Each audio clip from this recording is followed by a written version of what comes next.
So, we're here doing FAQ Friday from the NAMM Show. So check out the lovely people who answered the frequently asked questions here from the NAMM Show.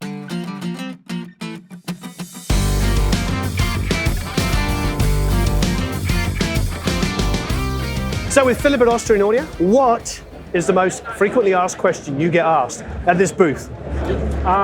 Why don't you sell them more for more? So really, people are shocked for the price. Because they're made in Austria? Yeah, we do them in Austria. It's a new capsule made in Austria. We do them for $9.99, and I've really heard the question a lot. Why don't you charge like $2,000 for that?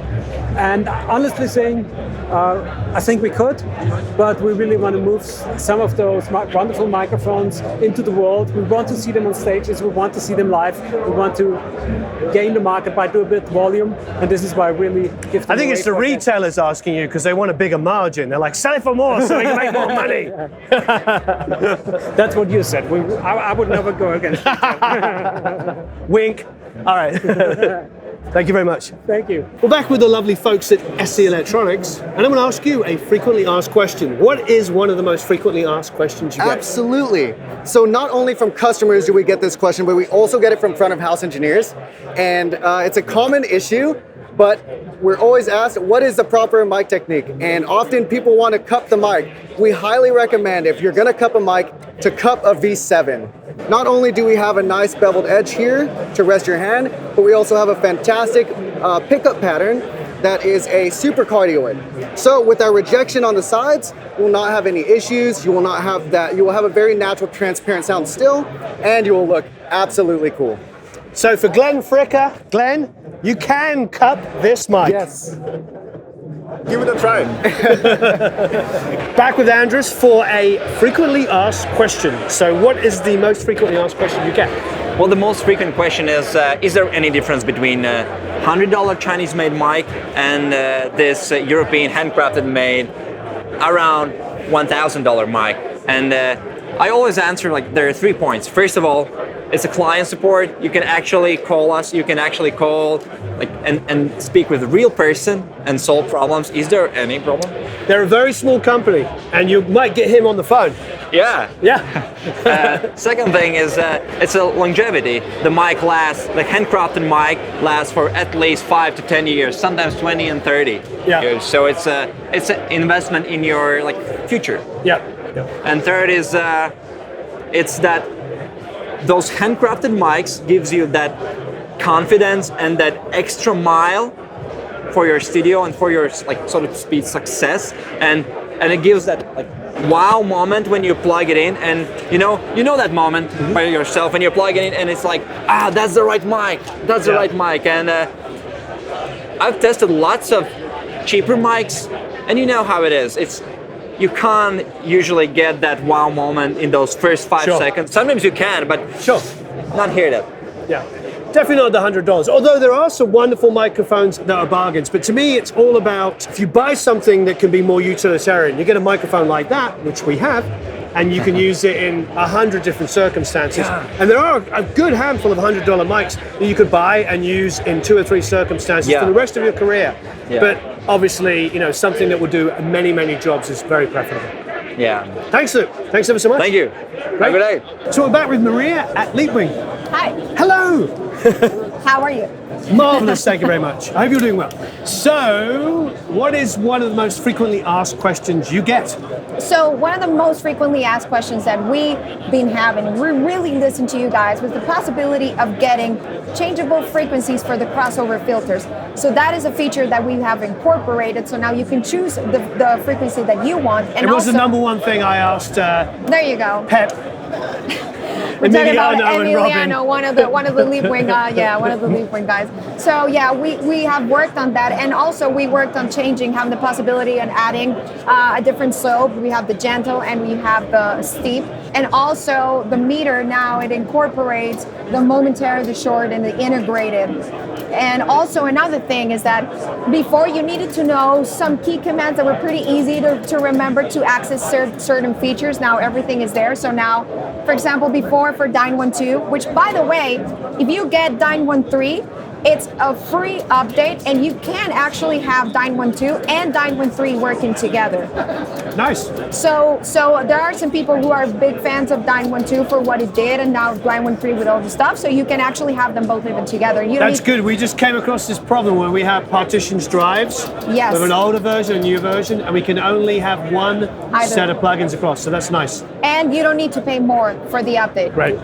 And so before you needed to hit option to actually hit the solo for each band, now you can do it. And you also need to hit command or control for turning it off, and it's just right there. So we heard you guys, and now everything that used to be a key command, it's right there. It has Great. a button. Fantastic. Yeah, thank Great. you so much. So, Martins, what is the most frequently asked question? The one that you get asked more than any other? I got it stumped. I like this, but that means the answer is going to be more honest. It's either about the multi-channel system or about the hardware integration. So what's the hardware integration question? 'Cause I'm trying to think what that could Yeah, be. the idea is that it would be so neat for many of our users if you could run the reference calibration not from the plugin, but actually from a hardware device. That's a separate box outside the computer. It will help so many setups be even kind of cleaner and neater. So So they don't forget to turn it on or off, they just know it's there. Exactly. And it's on the monitor side, not the DAW side, Yes. so when they're bouncing, they don't forget to turn it off. Exactly. It's only on the monitor side. So are you going to do that? We're talking hardware. Now when we kind of we wanted to break out to connect the dots with the consumer space, which we've now done with the Sound ID. Right. So now we'll be returning to reference, and that's one of the high points on the agenda. That's a really good idea. Yeah. And I like that, because he's not selling you anything, he's telling you the honest question, because you don't have the product yet. But that makes perfect sense, because if it's incorporated into the hardware, it's through the monitoring where you need it, but when you bounce inside of your DAW, it won't have that EQ, etc. applied to it. Exactly. Great, thank you. Thank you. Colin, Yes. what is your most frequently asked question? Well, lately nowadays we're hearing what's the difference between the BAE 1073 and the UK Sound 1073. So it's an interesting answer because there's four main differences, Warren. What we've gone ahead and done is instead of making a handmade unit, we put it on a single PCB. Next, we built in an internal power supply, so you'll find a power button on the front of it. Yep. Third thing we did was we went with different pots, less expensive so we could make it more affordable, and we did the same thing on the transformer. Still a Carnhill product, but one of their subsidiaries. So those four changes have put this in a much more affordable price range. Sonically, hard to tell the difference. Sometimes it fools me too, but there is a bit of a sonic difference. Very high quality, made in Southern California, that's important. We didn't go offshore to make this unit. Fantastic. Yep, I think so. So, with Roland from Eve, and I just asked him off camera what the most frequently asked question was. So we had a little bit of prep, because now he's going to tell us. What is that question you get asked all the time? There's a lot of discussion about the position of the bass reflex channel, front side or back side. And all Eve speakers came with a bass reflex port on the back side. Yep. For me, it has an advantage. I will explain. Please, I'd love to know. So, another principle is not having a bass reflex port, it's having a passive radiator. Here in our small speaker, it's a passive side or the slave side of the SE23. You see here, we have a kind of diaphragm. This is a passive radiator. This is only a moving mass with a certain resonance frequency, what works similar to a bass reflex port. Right. So, but nobody would expect a passive radiator in the front of a speaker because there's not so much space. Yeah, right. So I put it away. What's your theory? I've got to ask you, with passive radiators, because obviously there's a lot of famous speakers that put them on the sides. Yes. What is your theory on the best place to put them, and why do you do that? The passive radiator, and the same is for the bass reflex port. The frequency where the resonance is working, the wavelength of this frequency is so long that it makes not really different whether they are on the side or on the back side. Okay. So, and if we have a look on a typical two-way system, here in our case the SC205, Yep. and we look to the backside, you Yep. see here a bass reflex port. Yeah. And now we can start the discussion. When you put a speaker close to a wall, is it important to have the bass reflex port in the front or on the back side? Right. And we need to be a little bit theoretical. If you have a wavelength condition, then we have to talk about the frequency. And the airspeed is around 340 meter per second. That means 340 hertz is 1 meter. So Right. that is the wavelength of this frequency. That means the bass reflex port, the resonance frequency of the bass reflex port is here for this speaker around 60 hertz, so a little bit lower, 50 hertz. So that means the wavelength is much longer than this 1 meter. And so, and if you have a room, and we would imagine here's a wall, Yeah. and then you have the sound pressure. It is on a wall, it's maximum sound pressure, then it goes down Yeah. to the middle of the room, first resonance gate, and then it starts to increase to the other wall. Okay. And this curve is going like this of the sound pressure. And Yeah. now you can see there is not so much change in the level of the sound pressure. And this means it nearly doesn't make any difference whether the bass reflex port is in the front or the back side.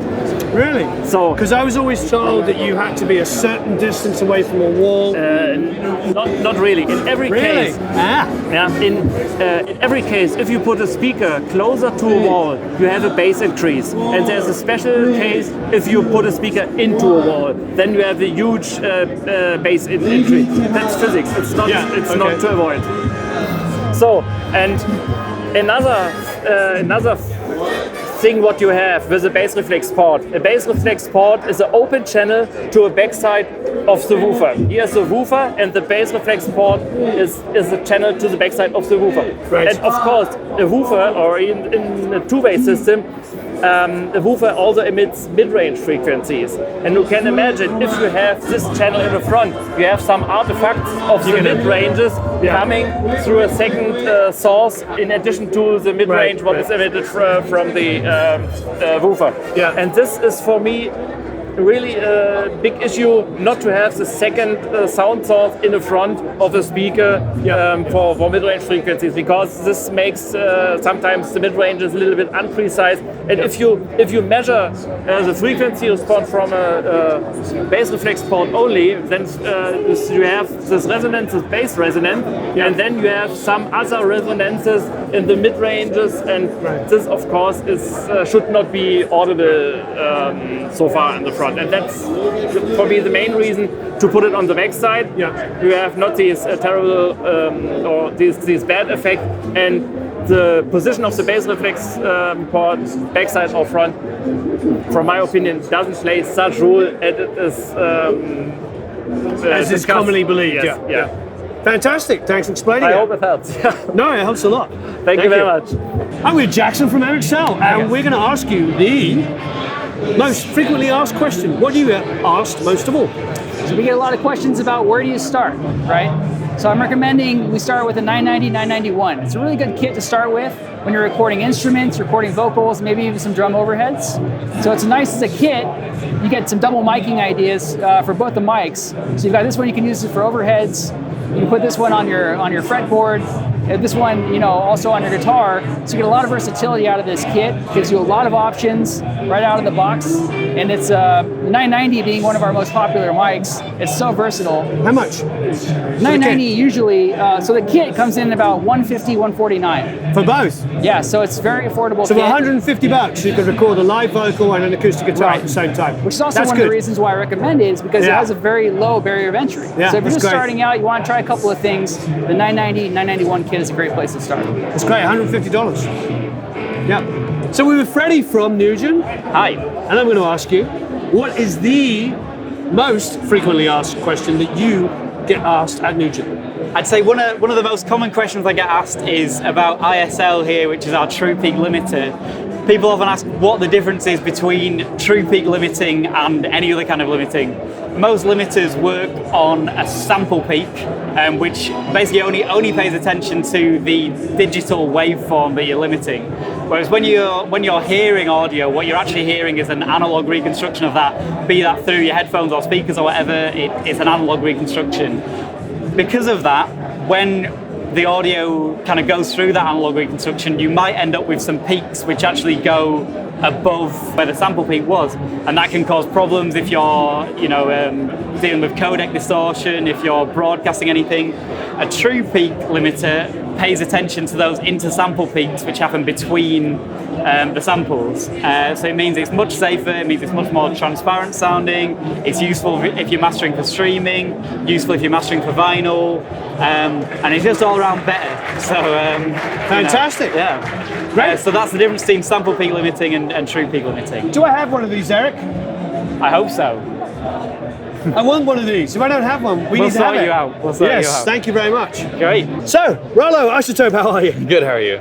So, what is the most frequently asked question? What is the question you get asked that you would love to clarify to as many people? Yeah, well, a lot of people see that we have a big suite selection of products, and they see that we have things for vocals, we have things for just mixing, we have things for mastering, but they don't know how to really build it into their own ecosystem. How do I use this rather than don't tell me how it's used, tell me how I use this. So what I'd like to clarify is we have Nectar, Neutron, and Ozone as our heavy hitters, and basically Nectar is specific to our vocals, Neutron is specific to your mixing, just process start to finish, and then Ozone is specific to mastering. So while they both have this easy to use, easy to use modular environment and look quite similar, they all have very different intended purposes and have very different machine learning lying underneath them. That's interesting. I actually never thought of that question, but now it makes perfect sense. So thanks for clarifying. Happy to. Great. Good job. Yay!